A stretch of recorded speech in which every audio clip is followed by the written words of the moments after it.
Last week in Michigan politics, a 3-year battle is nearing an end for some forced to repay unemployment money during the pandemic.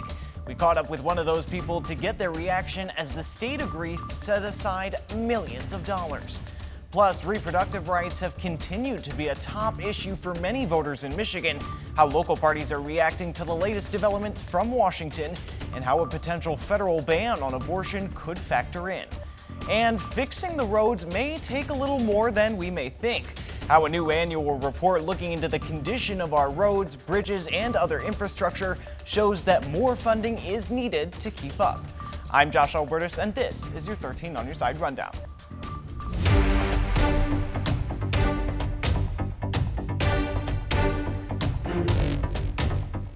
And we begin with a major settlement involving the state's unemployment agency. The UIA has agreed to set aside $55 million for those who were told to pay back their unemployment benefits during the pandemic.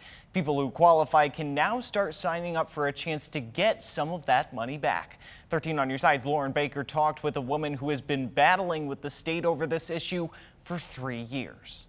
The last couple of years for Marie Hosep, it's frustrating, have been a financial mess. I cried. I am not a crier, but I cried when I got the letter that said I didn't owe the money anymore. This is her 2 years ago, telling 13 on your side how she received pandemic-related unemployment benefits from the Michigan Unemployment Insurance Agency. I left my job right at the start of the pandemic. I didn't think I qualified for unemployment, but they did end up giving it to me. And then I was able to pay my rent. It was great. Until it wasn't, when she received a letter saying she had to pay up to $6,000 back. Even though she appealed it, the state kept taking money away from her. Until I put in a financial hardship waiver. After they took all of my money and my bank account was empty, they said, "Whoa, you don't have money. I guess we'll, let go of the rest." Now she's joined a lawsuit settlement in hopes of getting her money back. And if you have a similar story, you may be able to join. First, take out your phone and scan this QR code. It will take you to the UIA claimant website to learn more about the settlement, deadlines, and other important information. Then call the settlement administrator or email them to tell them about your story. You'll then want to watch out for an email from the UIA titled Saunders versus UIA Improper Collection Settlement Alert. That email is sent to those who may qualify for restitution. You'll also want to log into the Michigan Web Account Manager often to see if you received a message with the title Saunders versus UIA Improper Collections Alert. That will also let you know if you qualify to be part of the settlement. And finally, you will resolve your problems with My Login or MyWAN passwords by calling the UIA customer service line and select 7 for account access when prompted. While it'll take months before people like Hosep will learn if they'll get any money, she says it's worth a try. And the deadline to file a claim, object to the settlement, or opt out is November 4th. A final approval hearing is scheduled for March 20th, 2025. We walk you through the process under this story on our website, 13onyourside.com. And an update now on the case against former Michigan House Speaker Lee Chatfield. He's charged with allegedly misusing political funds for personal travel and housing. Chatfield appeared in court on Thursday in East Lansing, where his hearing was adjourned. His attorney asked for more time to review data from 23 devices that were seized from his home as evidence. His wife, Stephanie, who was also in court, is charged with alleged embezzlement. Both will be back in court in August. And a new annual report looked into the condition of roads, bridges, and other infrastructure in our state. The report from the Michigan Transportation Asset Management Council is showing that more funding is needed to keep up with the state's aging infrastructure, maintenance, and repairs. The nearly 50-page report surveyed over 250,000 lane miles of road and more than 11,000 bridges utilizing the state's most recent data. The first section of the 2023 Roads and Bridges Annual Report looked at the state's federal aid-eligible roads. The report showed a slight improvement in conditions on these roads year over year, with the roads in good condition increasing by 1 percentage point, while the percent of roads in fair and poor condition stayed the same. But that trend is expected to reverse as the report forecasts a steady decline in road conditions across the state through 2035. We spoke with the Michigan Transportation Asset Management Council Chair, Joanna Johnson, about why this was the forecast. We're chasing and chasing those dollars to be utilized always, of course, efficiently and effectively at the right time, but it's costing more to in the future as we look at the trends and we look at the forecasting, it's going to cost us more. And if the dollars aren't keeping up, we obviously are going to lose ground. The study also looked at non-federal aid eligible roads which receive funding from the state through things like the gas tax and vehicle registration, or through local municipalities through millages and special assessments. These road conditions are based off data collected by local road agencies and use an incomplete data set, but are still the best indication of these roads' conditions. This latest report shows nearly half of the roads in poor condition at 47%, and about a quarter of the roads in good condition at 22%. The state saw a slight decline in these road conditions since 2021, and that decline is also mirrored in Michigan's bridge conditions. Once again, we still have issues related to retaining or improving bridge conditions, especially as we compare to our surrounding Midwest states. And unlike infrastructure funding that increased with state statute in 2015 that went into effect in 2017, we really haven't done the same for our bridge network and the availability of funding to in the local bridge program. And Governor Gretchen Whitmer suggested a nearly $400 million increase in funding for roads and bridges in her 2025 budget, but that budget has yet to be finalized.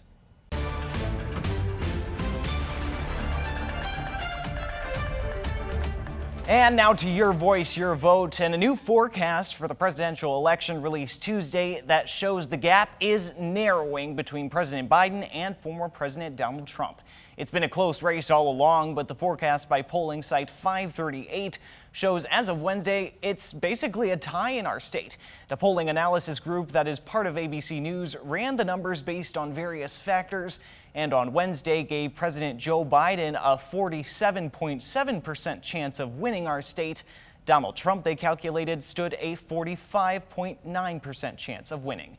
In their simulations, 538 says Biden won 58 times out of 100, Trump won 42 out of 100, and a third-party candidate won less than 1 time out of 100. And a top ally for former President Trump is reportedly spearheading a multi-million-dollar effort in swing states like ours to extend outreach to working-class voters of color. According to reporting from the Associated Press, South Carolina Senator and former GOP presidential contender Tim Scott, who is also reportedly under consideration to be Trump's vice presidential pick, will be at the helm of a $14 million effort targeting minority voters in states like Michigan, Wisconsin, Pennsylvania, Nevada, Arizona, North Carolina, and Georgia. Scott, the only black Republican serving in the Senate, is also at the head of the Great Opportunity PAC that will be running the campaign, and as the AP says, was formed after Scott pulled himself out of the running for the Republican nomination. According to the AP, Scott believes the GOP will have a chance to make inroads with minority voters, with Trump at the head of the ticket. And on the other side of this race here in Kent County, the Biden campaign on Wednesday sought to ramp up efforts to reach another key voting bloc, seniors. Local leaders were at the Kent County Democratic headquarters to launch the local version of the Seniors for Biden-Harris effort. The campaign is hoping to tout what they feel are the president's accomplishments for seniors, including a $35 price cap on insulin and efforts regarding Social Security and Medicare. According to the Associated Press, this Michigan effort is part of a larger effort spanning multiple states to reach seniors. First Lady Jill Biden, the AP reported, will be visiting 4 swing states as part of the effort. Also in Kent County, the county's Ready by 5 childhood millage has officially launched its renewal campaign for 2024. The millage is up for renewal on the August 6th ballot. The Ready by 5 early childhood program provides funding aimed at improving childhood health, learning, and well-being. Last year, more than 14,000 children and their families participated. Organizers held a launch event Tuesday to discuss that renewal. The data is overwhelming that shows these investments pay tenfold by investing in our young children with these early childhood programs. We're going to help ensure they're more successful in K-12, in college, and in life. If approved, it is expected to generate $8.8 million in its first year. It would cost homeowners with a value of $300,000 about $37 annually, or around $3 a month. And coming up, Michigan's Constitution has guaranteed a right to abortion access for almost 2 years. But if federal restrictions were to come into play after this key election year, how would it factor in for our state? And would it apply to us? That's next. And reproductive rights have been a top issue for many voters this election year in Michigan. Last week, Republicans in the U.S. Senate led efforts to block legislation to create a federal right to contraception. We talked with local women and party leaders to get their take on the topic. For me and my friends, there's a lot of fear. And for the women at this table, 2024 doesn't just signal a potential change in the presidency, but a potential change to what they see as their fundamental rights. Rights to reproductive options like contraception meant to prevent a pregnancy. I think that's a piece of the story that doesn't often get told, how important contraception is to the health, just the general day-to-day health of young women and women of all ages. Women like Mariah Stewart, who says she was diagnosed with premenstrual depression disorder 2 years ago. The experience is different for everyone, but for me, the week leading up to my menstruation cycle, the symptoms of depression are heightened, which can include suicidal thoughts, feeling lonely, not wanting to get out of bed, all of those common signs of depression. And I was prescribed birth control to help with those symptoms, which has completely turned my life around. These activists and local lawmakers holding their discussion in Grand Rapids just 1 day after the U.S. Senate rejected advancing a bill aimed at giving federal protections for contraception access. The vote 51-39, short of the 60 votes needed to push it forward. All but 2 Republicans who voted did so against the bill, with some believing it to be too broad. Back in Michigan, these women's fears over contraception access are also tied to the prospect of a return to office for former president and current Republican presidential frontrunner Donald Trump. So that's why we need to believe and understand the risk here if Donald Trump gets back into office. We reached out to the Trump campaign Thursday for an interview on the topic. They were able to send us a statement from the former president that had also been posted to his Truth Social account late last month. The former president saying, quote, "I have never and will never advocate imposing restrictions on birth control or other contraceptives. This is a Democrat-fabricated lie, misinformation, disinformation, because they have nothing else to run on except failure, poverty, and death. I do not support a ban on birth control, and neither will the Republican Party." It was a statement first posted after Trump, when asked in a radio interview if he supported any restrictions on contraception, said he was, quote, "looking at that," and that he would have a policy very shortly. Given those comments, women like Stewart remain convinced that for them, their choice is on the line. Our reproductive health care and our reproductive future, our access to health care is all on the table when it comes to this election.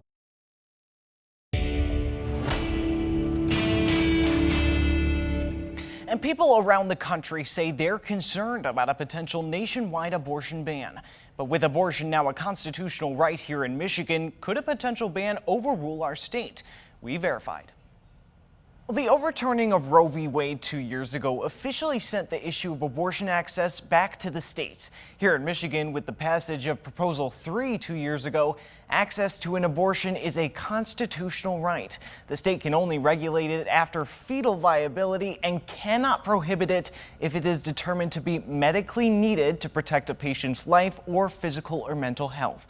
But depending on the outcome of this year's election, some are concerned potential new federal restrictions could undo some of those protections. Some of you have asked us about this, given our new laws and constitutional language, what the situation actually is with the law. So let's verify. Here's the question we're asking. Would a potential federal law restricting abortion apply to Michigan despite our state constitution? Our sources are Article 6 of the U.S. Constitution and the language of Proposal 3 passed by Michigan voters in 2022. First, let's get to what exactly the federal constitution actually says.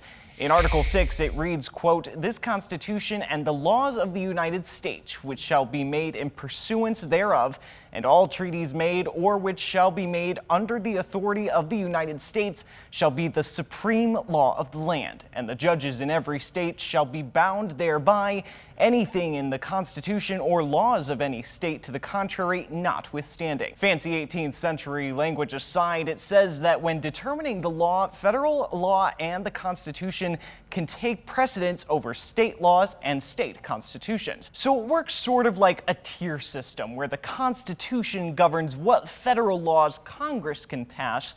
The Supremacy Clause says that as long as those are constitutional, both of these top layers can trump state constitutions, which serve as the higher power for state laws. Beyond that, Proposal 3 in Michigan lays out what the state can do, but does not explicitly try to enforce what the federal government can do.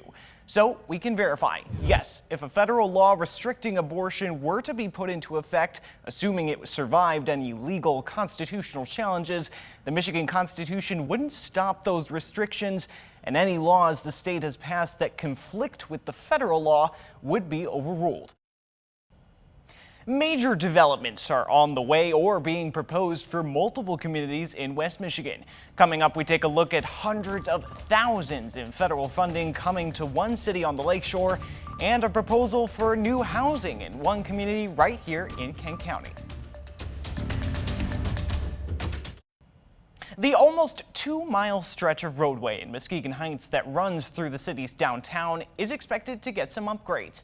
U.S. Representative Hillary Scholten announced Monday that $500,000 in federal funding will go to improving Broadway Avenue from Glade to Getty Streets. The investment will support the installment of new bike lanes, sidewalks, landscaping, and more. The city's mayor says this is just one step closer for the city to reach new heights. I just don't have the words for it, but the people of Muskegon Heights are very happy and fortunate to get that grant. We're trying to get this to be part of all the other municipalities around the county so that people will come visit us as a city. And the residents here just be happy that things are starting to improve, and then we will get there. We'll get there. The project is expected to take a few years to complete, as it is still in the early stages of planning. Major changes are also being proposed in East Grand Rapids, and they are getting a lot of attention.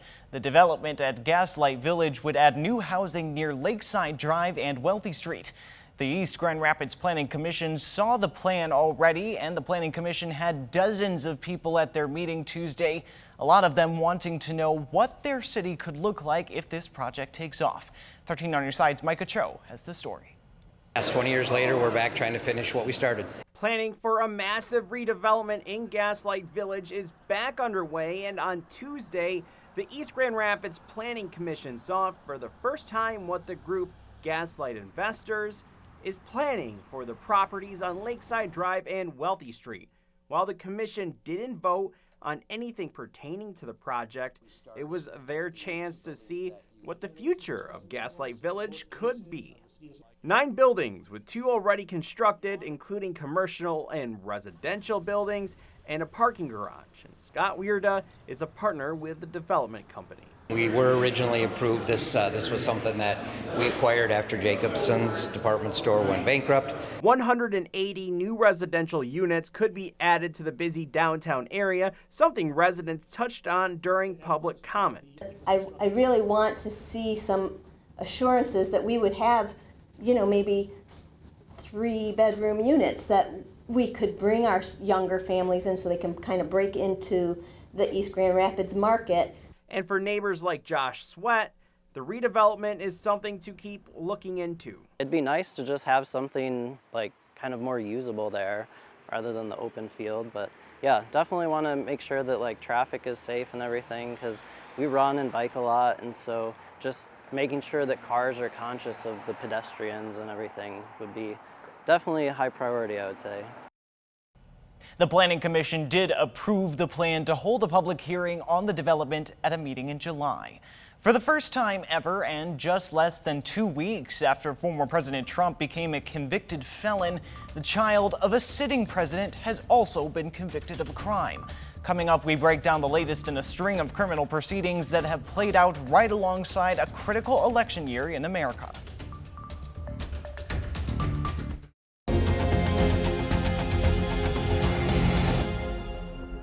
Out of Michigan and into Delaware just under 2 weeks after former President Donald Trump was convicted on 34 felony counts by a New York jury, another part of history is being made as President Biden's son Hunter was convicted on 3 felony counts on Tuesday. As voters across the nation, including here in Michigan, have paid close attention to the number of high-profile criminal proceedings that have played out alongside this election season, here's ABC's Lionel Moyes. This morning, new insight into the historic verdict that made Hunter Biden the first child of a sitting president to be convicted of a felony. A jury, after 3 hours of deliberations, finding him guilty on all 3 counts for lying about his drug use on a federal form in 2018 when he bought a gun. Jurors say initially they were split on whether Biden was guilty. Believe it or not, it was a split vote. 6-6. 6-6. That was the first vote. That was the first vote. But then, jurors say they focused on the fact that Biden knew he was an addict when he filled out the background check.